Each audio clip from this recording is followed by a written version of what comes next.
Kali ini kita akan melihat pemanfaatan sumber energi alternatif. Panas bumi. Sumber energi panas bumi berasal dari dalam perut bumi.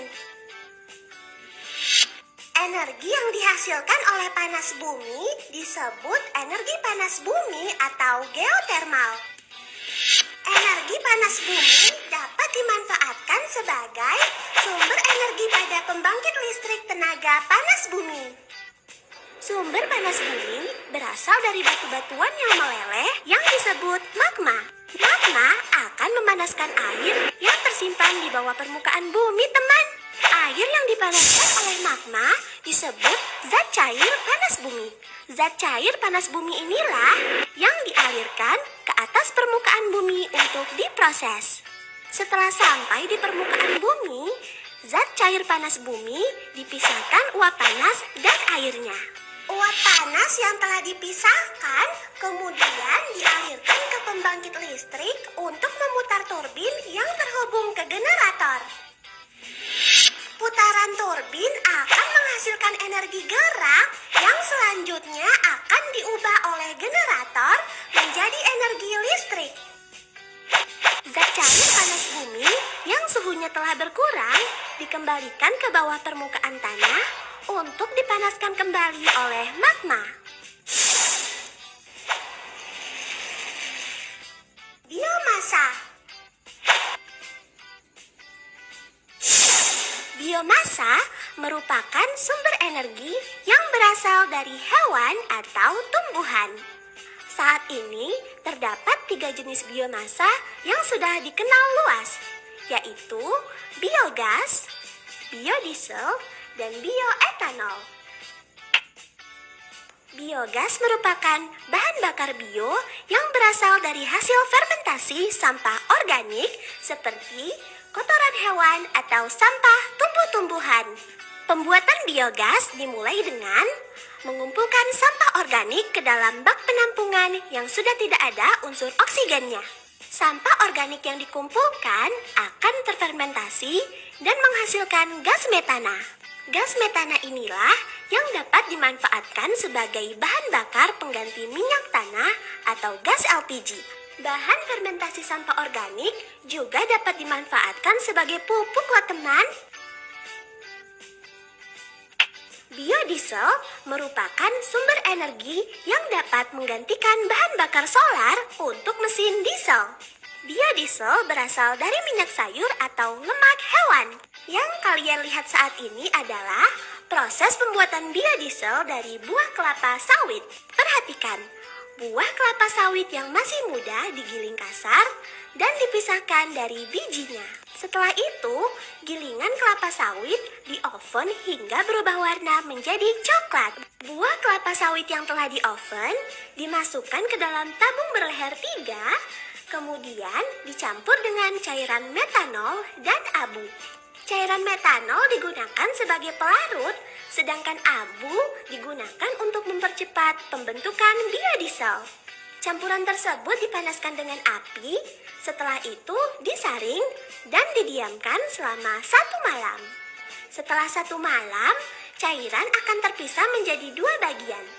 Bagian atas adalah biodiesel dan bagian bawah adalah gliserol atau lemak tunggal. Kedua cairan kemudian dipisahkan. Cairan biodiesel siap digunakan untuk mengisi bahan bakar mesin diesel.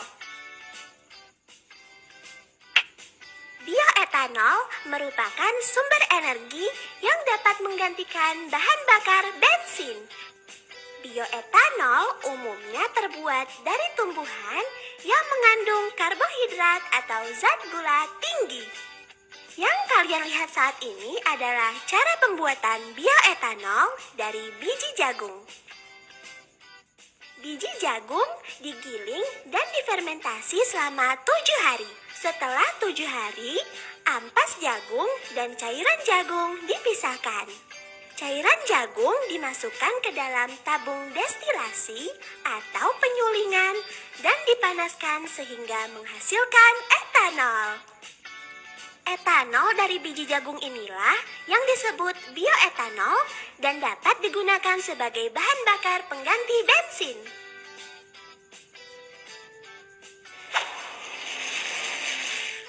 Angin.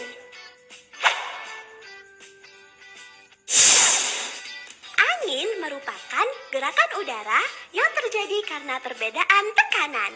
Energi gerak dari angin dapat diubah menjadi energi listrik dengan alat yang menyerupai baling-baling besar. Saat baling-baling berputar karena terkena angin, maka turbin yang terhubung dengan generator akan ikut berputar.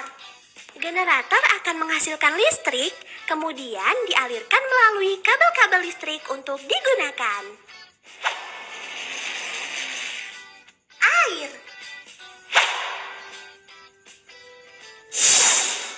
Seperti kita tahu bahwa air mengalir dari tempat yang tinggi ke tempat yang rendah. Gerakan alami air tersebut dapat kita manfaatkan menjadi energi listrik. Air yang mengalir dilewatkan melalui turbin sehingga turbin akan berputar. Putaran turbin akan menghasilkan energi yang selanjutnya akan diubah oleh generator menjadi energi listrik. Listrik yang dihasilkan generator akan dialirkan melalui kabel-kabel listrik hingga dapat digunakan untuk kehidupan sehari-hari. Gelombang air laut. Gelombang air laut adalah pergerakan naik turunnya air laut yang disebabkan oleh angin. Gerakan gelombang air laut tersebut ternyata dapat dimanfaatkan menjadi energi listrik. Gelombang air laut akan menggerakkan alat sehingga terjadi gerakan ke atas dan ke bawah seperti memompa. Air dari dalam laut akan memompa ke atas dan dialirkan untuk menggerakkan turbin. Energi gerak yang dihasilkan turbin akan diubah menjadi energi listrik oleh generator. Air yang telah digunakan untuk memutar turbin akan dikembalikan lagi ke laut. Matahari. Energi yang dihasilkan oleh matahari disebut energi surya. Energi surya dapat dimanfaatkan sebagai tenaga listrik melalui panel surya atau biasa disebut solar cell. Panel surya dipasang menghadap ke atas untuk menangkap sinar matahari. Panel surya terdiri dari dua lapisan semikonduktor. Bagian atas bermuatan positif dan bagian bawah bermuatan negatif. Bagian bermuatan negatif akan menangkap energi dari matahari lalu akan dilepaskan ke lapisan bermuatan positif. Oleh karena itu, akan terjadi perbedaan tegangan yang menghasilkan arus listrik. Listrik akan distabilkan arusnya oleh alat konversi dan siap digunakan.